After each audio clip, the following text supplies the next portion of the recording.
Venga, pensemos en un ninja. ¿Qué nos viene a la cabeza? Seguramente sombras, asesinos silenciosos, guerreros con poderes casi mágicos, ¿verdad? Bueno, esa es la imagen que el cine y los cómics nos han vendido. Pero ¿cuánto de eso es real y cuánto es pura leyenda? Pues hoy vamos a hacer precisamente eso. Vamos a separar el grano de la paja, el mito de la historia, para descubrir quiénes eran de verdad estos especialistas tan enigmáticos. Es que la imagen es potentísima, ¿que sí? Un guerrero vestido completamente de negro, ágil, letal, con esas habilidades que parecen casi sobrehumanas. Alguien capaz de moverse sin hacer ruido, de desaparecer entre las sombras como si fuera, pues eso, un fantasma. Pues bien, aquí es donde empieza a pincharse el globo, porque resulta que esa imagen es, en su mayor parte, una invención bastante moderna. Y para entender esto a fondo, nos vamos a apoyar en el trabajo de un auténtico experto, el Dr. Kazem Sugari.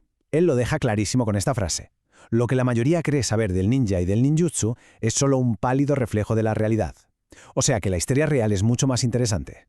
Así que, para encontrar esa verdad, nos toca hacer un viaje. Un viaje en el tiempo, nada menos. Nos vamos directos al Japón feudal. Porque, y esto es clave, es que es imposible, de verdad, imposible entender al ninja si no entendemos primero el mundo tan turbulento que le vio nacer. Venga, pues vamos allá. Empezamos a rascar más allá del mito. Aquí es donde vamos a aparcar por un momento las películas y los videojuegos para meternos de lleno en los hechos, en la historia de verdad.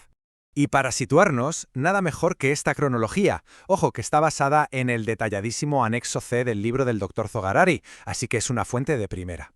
A ver, esto nos da el contexto que necesitamos. Todo empieza a coger forma más o menos por el siglo X, con la aparición de la espada japonesa curvada, la katana, y claro, el ascenso de los samuráis. Pero el verdadero punto de inflexión, el momento que lo cambia absolutamente todo, es el periodo Sengoku. Se le conoce como la era del país en guerra, y no es para menos. Fue más de un siglo de guerra civil sin parar. Y justo después, curiosamente, llega una paz larguísima, el periodo Edo.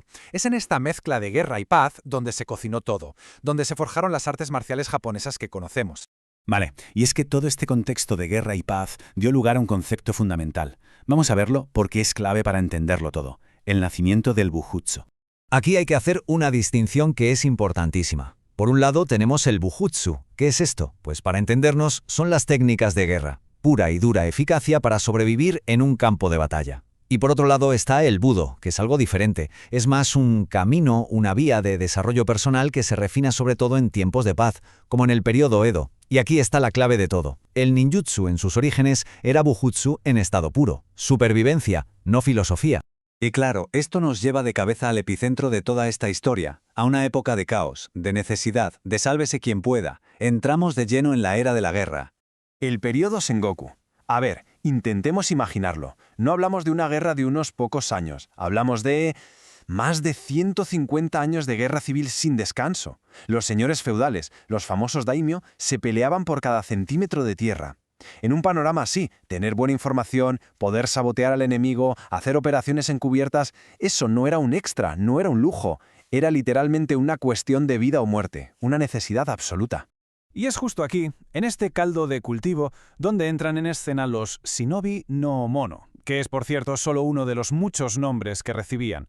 Y sus trabajos no tenían nada de místico, eran súper prácticos. Hablamos de espionaje para saber qué tramaba el enemigo, de desinformación para volverle loco, de infiltrarse en castillos que parecían inexpugnables, de sabotaje, y sí, claro, también de asesinatos selectivos. Si lo pensamos bien, eran algo así como las fuerzas especiales de la época. Vale, entonces la pregunta del millón es, ¿y esta gente quién era? ¿De dónde salieron estos especialistas tan peculiares? Pues la historia nos lleva a dos lugares muy concretos.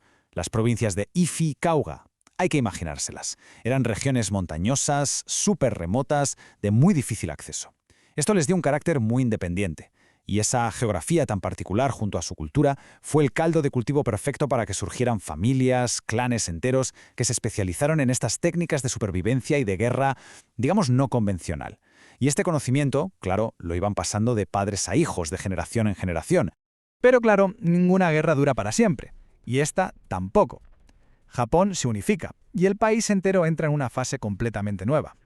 Vamos a ver qué pasó durante la llamada Gran Paz, porque aquí la cosa da un giro de 180 grados. Con el shogunato Tokugawa llega algo casi impensable. Más de 250 años de paz. 250 años. Se acabaron las grandes batallas campales. Y de repente, toda la clase guerrera, samuráis incluidos, y por supuesto los grupos de Iga y Koga, se encontraron en una situación nueva.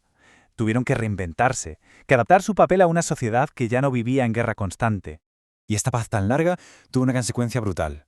Aquel bujutsu, las técnicas de guerra, empezó a transformarse. Muchas escuelas, al no tener una necesidad inmediata de matar en el campo de batalla, cambiaron el foco. Pasaron de buscar la máxima eficacia letal a buscar el perfeccionamiento del carácter, la disciplina, el espíritu, la vía del Budó que vimos antes. Fue la época en la que se formalizó todo. Se crearon los estilos, se escribieron los grandes manuales de artes marciales. Y todo este viaje nos trae, por fin, hasta hoy. ¿Qué queda de todo aquello? ¿Cómo es posible que este conocimiento haya sobrevivido hasta nuestros días? Vamos a ver cuál es el verdadero legado del ninja. Aquí lo más importante es entender qué es el ninjutsu de verdad, hoy. Olvidémonos de la fantasía por un momento. El Dr. Zugari nos da una definición que es oro puro. Es una colección de técnicas de supervivencia adaptables que permite al practicante afrontar situaciones peligrosas mediante la disciplina física y psicológica. A ver, fijémonos en las palabras importantes. Supervivencia, adaptabilidad y disciplina. No hay ni rastro de magia ni de poderes sobrenaturales, ¿verdad? Las escuelas que hoy en día se dedican a preservar este arte de forma seria, como por ejemplo el Suyeshin Dojo, lo hacen apoyándose en 3 pilares fundamentales. Primero, el Kihon, los cimientos, los movimientos básicos, la base de todo. Luego el Buki, la práctica con las armas tradicionales. Y por último, y quizá lo más importante, el Kokoro, que significa corazón o espíritu. Esto se refiere a la transmisión correcta del arte que sea auténtica, que venga directamente de la fuente. Y si todavía quedaba alguna duda, si todavía alguien piensa que esto iba solo de asesinos a sueldo, atentos a esta frase sacada de un pergamino antiguo. Es demoledora. Dice, el ninjutsu es el uso de todos los medios en la búsqueda de la justicia. Fijaos qué pasada, esto le da una dimensión ética a una filosofía que está a años luz de la imagen que todos tenemos en la cabeza. Así que, al final, la pregunta queda en el aire. ¿Con qué nos quedamos? ¿Era un arte de las sombras, pura muerte y engaño? ¿O era en realidad un arte increíblemente sofisticado de supervivencia, de adaptación y, como hemos visto, hasta de justicia? Yo creo que la respuesta está clara. La historia real, como casi siempre, es infinitamente más rica y fascinante que cualquier mito que nos hayan contado.